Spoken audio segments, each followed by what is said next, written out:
शबरी आणि श्रीराम यांच्याशी संबंधित कथा रामायणात वर्णन केल्या आहेत. शबरीबद्दल एक पौराणिक कथा आहे की श्रीरामांनी शबरीच्या हातातील उष्टे बोरे खाल्ले होते. आजही लोकांच्या मनात हा प्रश्न पडतो की शबरी मातेने भगवान श्रीरामांना उष्टे बोर का खाऊ घातले, यामागचे कारण काय होते आणि शबरी मातेला ऋषींनी श्राप का दिला, हे सर्व आपण या कथेद्वारे पाहणार आहोत. शबरीचे वडील भिल्ल समाजातील शबर जातीचे प्रमुख होते. त्यांना एक मुलगी होती, तीच म्हणजे शबरी. तिचे नाव श्रमणा असे होते.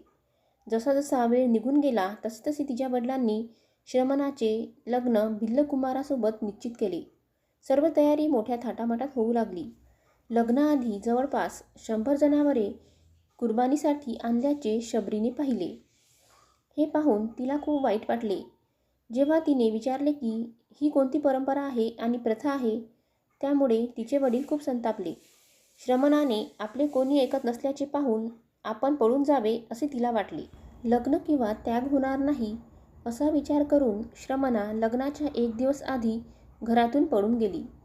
श्रमणा घरातून पळून गेल्याचे कळल्यावर तिचे वडील खूप रागावले आणि त्यांनी तिला शिक्षा करून हाकलून दिले आणि शाप दिला की आता ती एकटीच राहणार. या कारणास्तव श्रमणा जंगलात राहू लागली आणि ती शबर जातीची असल्यामुळे तिचे नाव शबरी ठेवण्यात आले. माता शबरी तिथे प्रेमाने राहून पशुपक्ष्यांची सेवा करू लागली. ती वाटेने जाणाऱ्या लोकांना बोरही खायला घालायची. असेच त्यांचे आयुष्य चालले होते. शबरीचे जंगलात वास्तव्य असण्यामागचे एक कारण असे सांगितले जाते की ती ज्या समाजातून आली होती तिथे पशुपक्ष्यांची बळी देत असे. अशा परिस्थितीत त्यांनी पशुपक्ष्यांची सेवा करण्याचे ठरवले. नित्यक्रमानुसार शबरी वनात ऋषींची सेवा करू लागली. ती रोज सकाळी उठून ऋषीमुनींच्या आश्रमाची स्वच्छता करायची. ती ऋषीमुनींना हवनासाठी लाकडेही आणून देत असे. त्यामुळे ऋषीमुनींनाही आश्चर्य वाटू लागले की जंगलात आपले काम स्वतःहून का चालले. काही काळानंतर एके दिवशी ऋषींनी शबरीला पाहिले. शबरीबद्दल जाणून घेतल्यानंतर ऋषींनी सांगितले की ती भिल्ल जातीतून आली आहे, त्यामुळे तिला ऋषींची सेवा करण्याचा अधिकार नाही. तेव्हा एका ऋषींनी शबरी मातेला शाप दिला की जेव्हा श्रीराम तिच्या हातातून उष्टे बोरं खातील तेव्हा ती शापातून मुक्त होईल. यानंतर ऋषींनी शबरी मातेला तिच्याबद्दल विचारले. ऋषींनी विचारले असता माता शबरीने ते भिल्ल जातीचे असल्याचे सांगितले. यावर ऋषी संतप्त झाले आणि त्यांनी शबरीला शिवीगाळ करण्यास सुरुवात केली. असे म्हणतात की ऋषीमुनींच्या शापापासून मुक्ती मिळवण्यासाठी ऋषी मातंगांनी शबरीला सांगितले की श्रीरामाच्या हातून त्यांचा उद्धार होईल.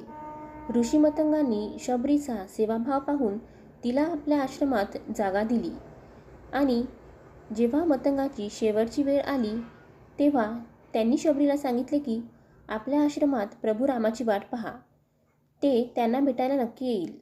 असे झाले तोपर्यंत शबरी म्हातारी झाली होती.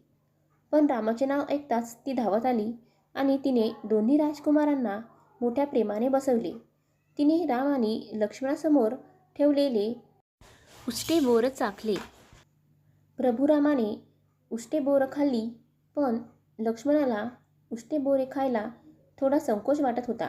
त्यांनी बोर उचलला पण खाल्ला नाही.